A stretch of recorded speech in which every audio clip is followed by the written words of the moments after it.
'Tis the season to be spooky. I haven't uploaded onto the review channel for a little while. We're getting into Halloween time here, and I was intending to start something like this at the beginning of October, do it every day right the way through. So as you can see, if you're watching this video at the moment of upload, we're truly behind.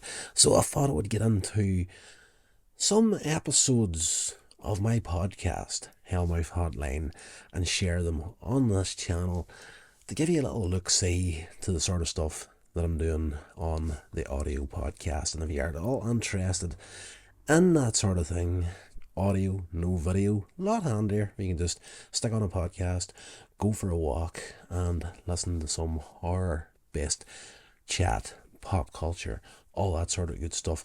So I'm going to get off screen right now, get into the podcast with the first upload in the October horror daily thing.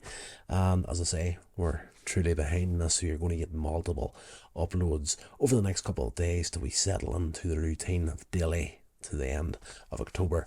So this episode is about A Nightmare on Elm Street, the original movie, not the damn remake.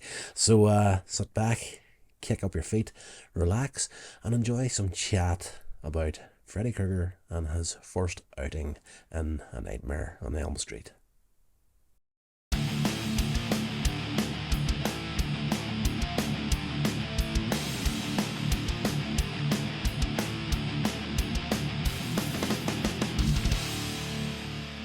Hey guys, welcome along to Hellmouth Hotline. I'm your host, Rodney Stewart, and we're on the lead up to Halloween right now, and let's get into some classic horror movies along with the Buffy stuff every other day, of course. For the eagle-eared listeners out there, Numbnuts hasn't uploaded in a while, but I have been trying to get my health in order as far as quitting smoking and that goes, and I've been trying that for the last few weeks, and my head is insanely up my arse with that right now.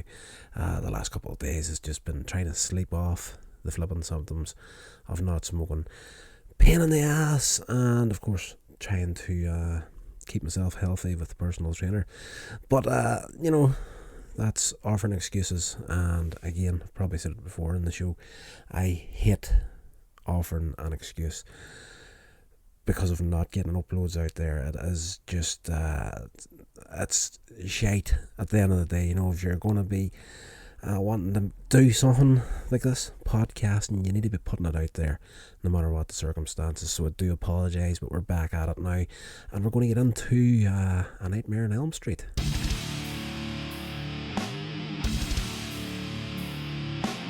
So guys, if you are a similar age to myself, I am now in my early 40s, let's just say. I'll be 43 very soon, so whenever this movie came out in 1984, I was just a small child at the time. I was only about 5-6 years old at the very most whenever this movie was released, and my father and me had this thing at the weekends. He was a long distance truck driver, so he was working huge hours during the week, so we would have some father-son time. I'm the youngest of 3 brothers. There's a good 10-year difference between me and the next brother up, so Saturdays and Sundays we would have like a father-son time of going to the local video shop and renting out a couple of movies. For one for me, which would be like a cartoon, something that would be suitable for a small child, and he would rent out something that he wanted to see, so I'd be getting something like,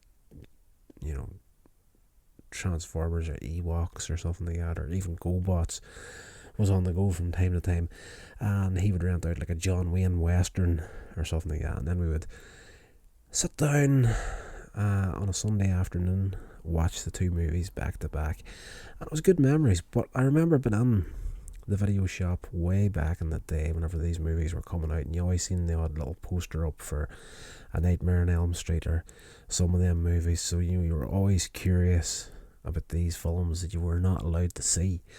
Nightmare on Elm Street was one of them for me, and whenever I did eventually get to see it, I think I was probably, it was on TV one night, probably around 87, 88, I think was the first time I got a glimpse of this movie on late night television whenever I was up channel hopping when I should be sleeping.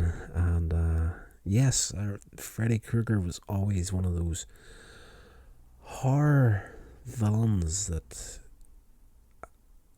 kind of freaked you out in a major way, because the idea, the concept of Freddy Krueger being able to kill people in their dreams was one of these ideas that just played with your mind. And I know it did for me, and quite a few other people that I knew growing up had the same thing whenever they found out what Freddy Krueger was, what he could do. You were always kind of weirded out whenever you were lying down to sleep at night time, because you were kind of, thinking that Freddy was going to come for you in your dreams. But it's a movie, do you know what I mean? But whenever you're into it at a younger age, like Freddy definitely did freak out the kids in a big bad way back in the day. Nightmare on Elm Street is an absolute classic. Now, as far as anybody listening to this podcast and the horror stuff, you're going to know what Freddy Krueger and A Nightmare on Elm Street is about. So let's just do a quick plot synopsis. March 1981. The film set in 81. Tina Gray wakens up from a nightmare where a disfigured man wearing a blade-fixed glove attacks her in a boiler room. And her mother points out 4 mysterious slashes on her nightgown. So from the very opening sequence in the movie, you're realising that this nightmare, or these nightmares that the kids are having, is manifesting in the real world as well. From the very beginning of the movie, everything's up front. It doesn't hold anything back, and we do eventually get to see this playing out as we go through the movie. The following morning, Tina's best friend Nancy Thompson and her boyfriend Glenn Lance, who they try to console her. Now, interestingly enough, if you weren't aware of this, let's just go through who all's in this movie. As far as the cast goes, we've got Heather Langenkamp as Nancy Thompson. That's the main character in it. John Saxon is her father. He's a lieutenant with the police. Robert Englund, of course, Freddy Krueger, absolute legend. And Johnny Depp. There's a mess load of horror characters. We're not going to go too far into all those guys. Beyond that main handful, these guys are just fodder for Freddy Krueger at the end of the day. But her boyfriend Glenn, played by Johnny Depp, this was actually his first movie, and he really, compared to what he looks like these days, or what you would know him on a lot of major movies, he looks a lot different in A Nightmare on Elm Street. He's I don't even want to guess what age he was whenever he did that, but he wasn't that old at the time.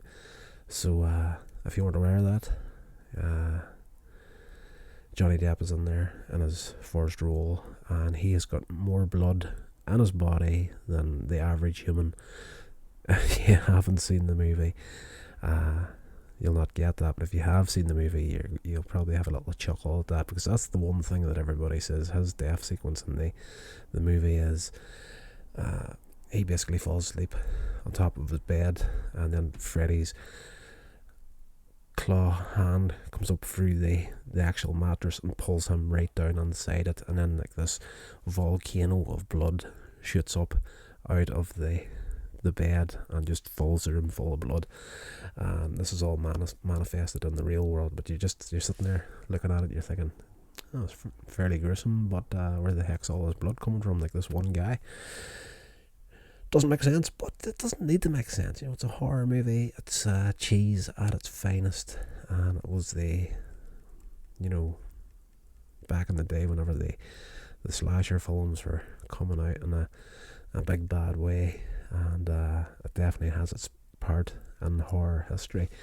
So to get back to it, Nancy and Glenn, they're trying to console Tina after this nightmare she has at the beginning of the movie, and the two of them decide to stay at Tina's house when Tina's mother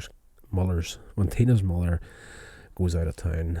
But Tina's boyfriend Rod Lane interrupts her sleepover, and him and Tina go into the bedroom, fool about and whatnot, and then eventually she falls asleep, and she dreams of this disfigured man chasing her. And her boyfriend then, he's woken up by Tina thrashing about in the bed, and he sees dragged and fatally slashed by an unseen force that she's getting. This sequence in the movie is well done, for a film that, was well ahead of all the CGI stuff. Everything in it was practical. The sequence where,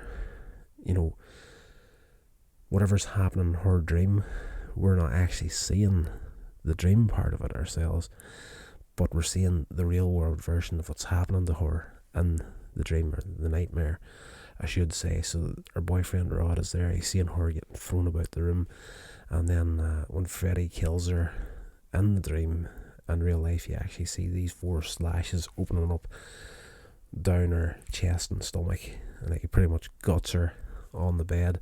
And it's very, very well done for its time. The boyfriend then, he flees the apartment, doesn't know what to do, he's freaked out. He flees, and then Nancy and Glenn awaken to find Tina dead in the room. The next day, Nancy's father, Don Thompson, arrests Rod despite his pleas of innocence. And at school later that day, Nancy then falls asleep in class and dreams that the man chases her to the boiler room where she is cornered. The beginning of this dream, the way that it's done, she falls asleep in class, then wakes up.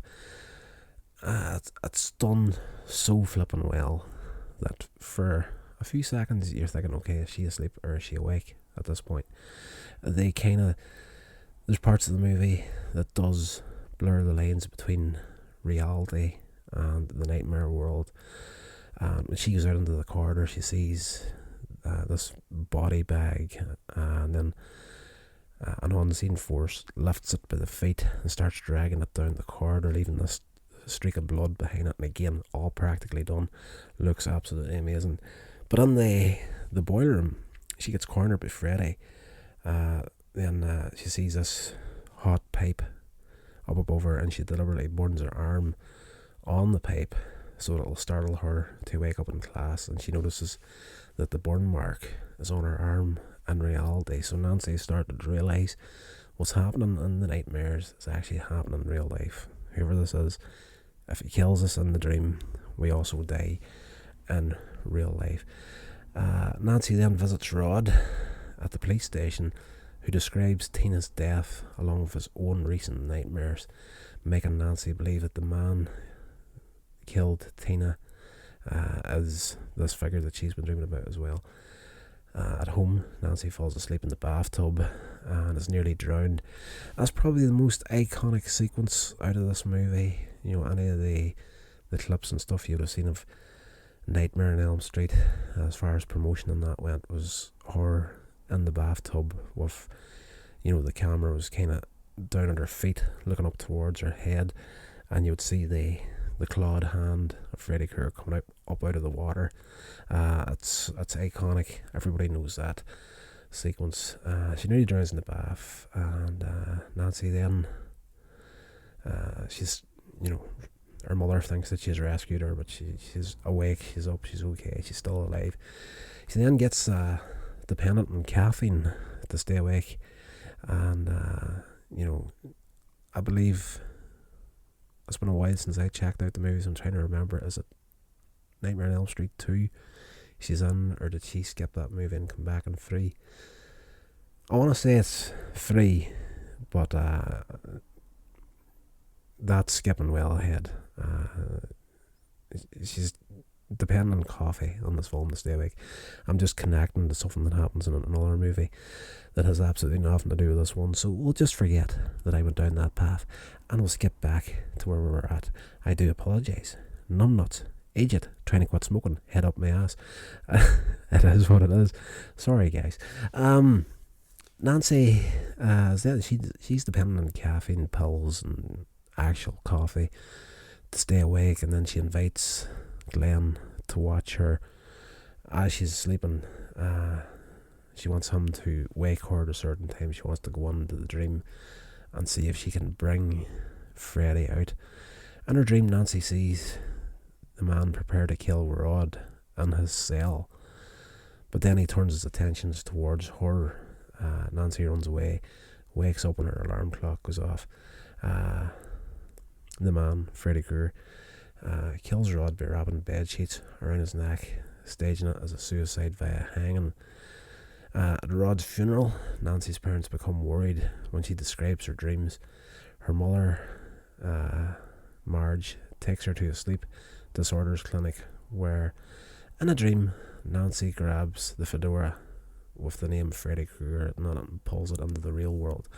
So she's under, she's out cold, she's sleeping, she's hooked up to all these machines, and her mother's in the next room, and the sleep scientist is there, and he's describing everything that you should see on the machines. Like there's the paper coming out and the little dials is drawn lines on it, up and down, this is, she's in early sleep, the line's almost straight and the line kind of moves a little bit. She's gone into REM sleep, and then the lines go absolutely crazy whenever she starts the nightmare with Freddy Krueger. We don't actually get to see this nightmare or anything that's happening in it, but the guy's on there freaking out. He's like, I've never seen anything like this before. I don't know what the heck is going on, essentially. And the curious thing about just before that, whenever Nancy's describing the dreams to her mother and father, like they give each other a look that lets the audience know that there's something far deeper here. They know this person that she's talking about. So after the whole dream sequence in the sleep disorder centre, she wakes up from the dream. She's got a cut, and she pulls the hat out and has Freddy's name inside it. After barricading the house, Marge explains that she puts all these bars in the house. Another iconic shot from any of the promotional material of this movie was the outside of the house and the bars and the windows, and that came back in later films as well. So after barricading the house, Marge explains that Krueger was an insane child murderer who was released on a technicality and then burned alive by the parents living on their streets seeking vigilante justice. He killed goodness knows how many children before the police caught him, but something went wrong. One of the policemen didn't read his rights to him properly, and he got off in some sort of little technicality like that. Nancy realises that Krueger, now a vengeful ghost or demon, whatever you want to whatever you want to call him, is killing her and her friends out of revenge, to satisfy his psychopathic needs. Nancy tries to call Glenn to warn him, but his father prevents her from speaking to him. Glenn, of course, eventually falls asleep. He is meant to stay awake to midnight, and stay awake to midnight. Nancy wants him to stay awake forever. We can't sleep or Freddy's going to get us. Glenn falls asleep. He's killed by Krueger, and of course I already spoke about that whenever I was talking about the amazing amount of blood that the human body can hold. That as the sequence in the film. Again, another very iconic sequence from this movie. Now alone, Nancy puts Marge to sleep and asks Dawn, her father, who is across the street investigating Glenn's death, to break into the house in 20 minutes. So she wants to go into a dream and grab hold of Freddy, bring him out into the real world, and get her father to arrest him So, and fairy, that's a fairly good idea. So she decides, okay, she rigs booby traps around the house. She's going to do a Home Alone on him. She's, pull him out of the dream. And then she's got all these traps for him, just like Kevin McAllister, and blah blah blah. I don't know why I went down that road either.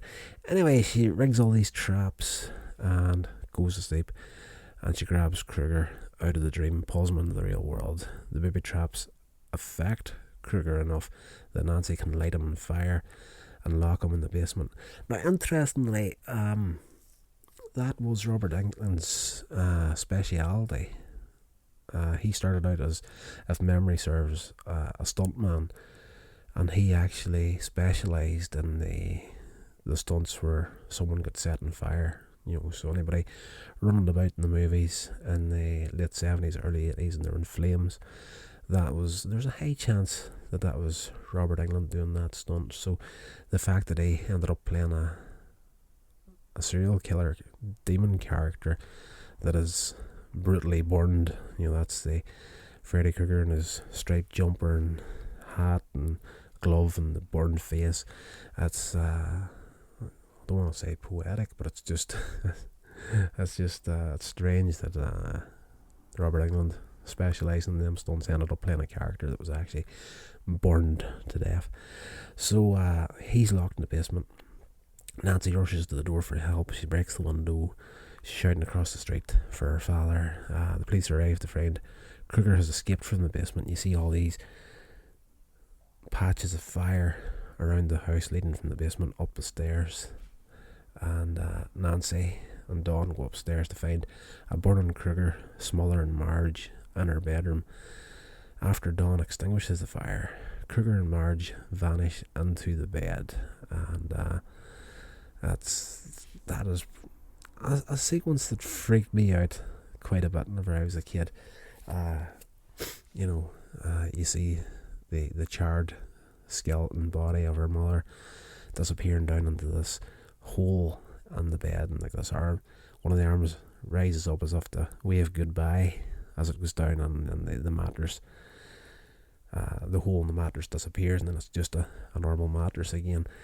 So when Dawn leaves the room, Krueger rises from the bed behind Nancy, and realising that Krueger is purred by his victim's fear, she calmly turns her back on him, and pretty much like, "You've got no power over me," sort of a deal. And as Freddy lunges to stab her in the back, he evaporates and disappears. Next morning, Nancy steps outside into a bright and foggy morning where all her friends that have died throughout the movie and her mother are still alive. Nancy gets into Glenn's convertible to go to school, and then the top suddenly comes up, and it's a convertible car, and the roof comes up, closes down on the top of it, and locks him into the car. And the roof is the colours of Freddy's jumper. The car drives uncontrollably down the street. 3 girls in white dresses playing jump rope are heard chanting Krueger's nursery rhyme, 1, 2, Freddy's coming for you, 3, 4, you better lock your door. And at the door, Nancy's mother, she's waving all smiles, and next thing, Freddy's arm comes through the window and drags her in through the front door. And that's probably the worst visual effect in the movie, but it works. It does work. It doesn't look good, but it's obviously a mannequin. At a certain point, the arm grabs Marge. There's a quick cut, and the mannequin is pulled through the window, and the movie ends there. So Nancy got away, but then we end off in another nightmare at the end of the film.